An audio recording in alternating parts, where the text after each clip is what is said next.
to the extent that you're wanting to build a business around your unique message, your unique process of getting a result for people, that's an important skill set to have.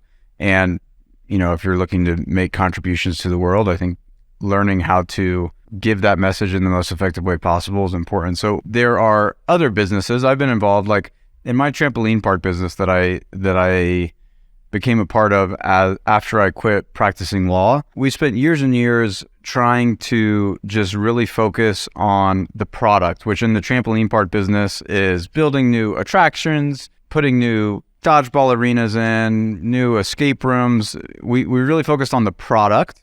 And what we found was there came a point where as we continued to invest in the product, the return on that investment started to decline. There was a different part of the business that we needed to focus on in order to continue to bring new people into the business.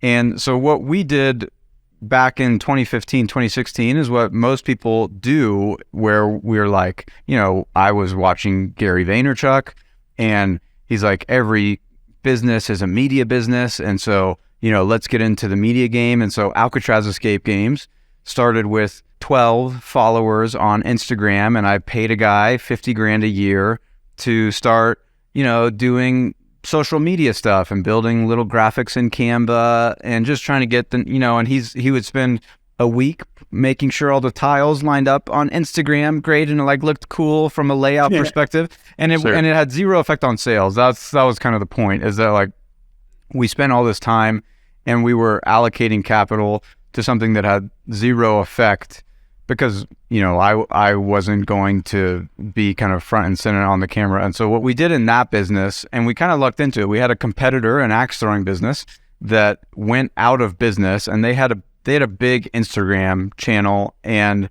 so as they went out of business, I hit them up and asked them if I could buy their Instagram channel. And they were going out of business, so they didn't care. And so they had somewhere around 10,000 followers in their axe throwing business, but these were people, it was local to where we were.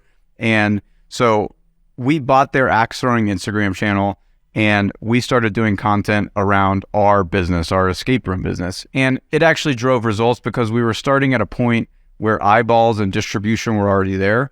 And so we tapped into a distribution network that we could put our content into, which was so much more productive than just building everything, grinding it out organically for years and years and years. That was kind of the first time that I found a way to buy someone's media asset, traffic asset, whatever you want to call it, buy a social channel that already had followers, engaged followers, and start putting my content through it in an effort to generate sales.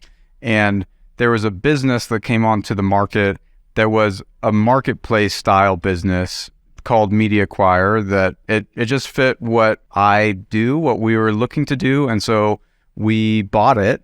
And so what Media Acquire is a couple things. We do information on how people can find media and traffic assets themselves if they would like to do their own process and reach out to people. And it's also a marketplace of people who own social channels, podcasts, email lists, Instagram accounts, YouTube channels, whatever. And they're looking to sell their channel or do a joint venture or monetize it in some way. And so it's sellers on one side and buyers on the other side.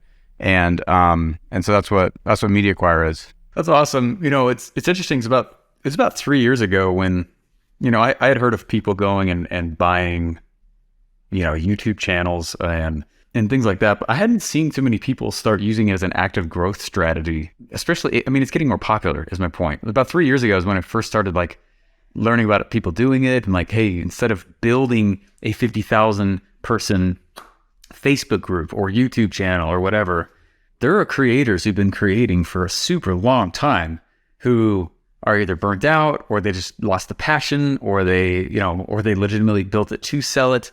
And they're sitting on all these assets that they don't realize are actually worth, some money to them, that they could either recoup the cost of the creation of the thing or make some money or whatever. And I think that was an interesting thing to recognize and see. And I don't think that the answer to every business is hey, you got to create content and YouTube is the answer to growing my business. What I think it really is Yeah, there's a lot of content creators out there who don't know how to actually use what they've built to sell, much to your point, going and creating like this big, massive Instagram account with the tiles and all that stuff. And that's not to say that it doesn't help branding and crap like that as time goes on, but it's hard to measure the actual dollars that come in.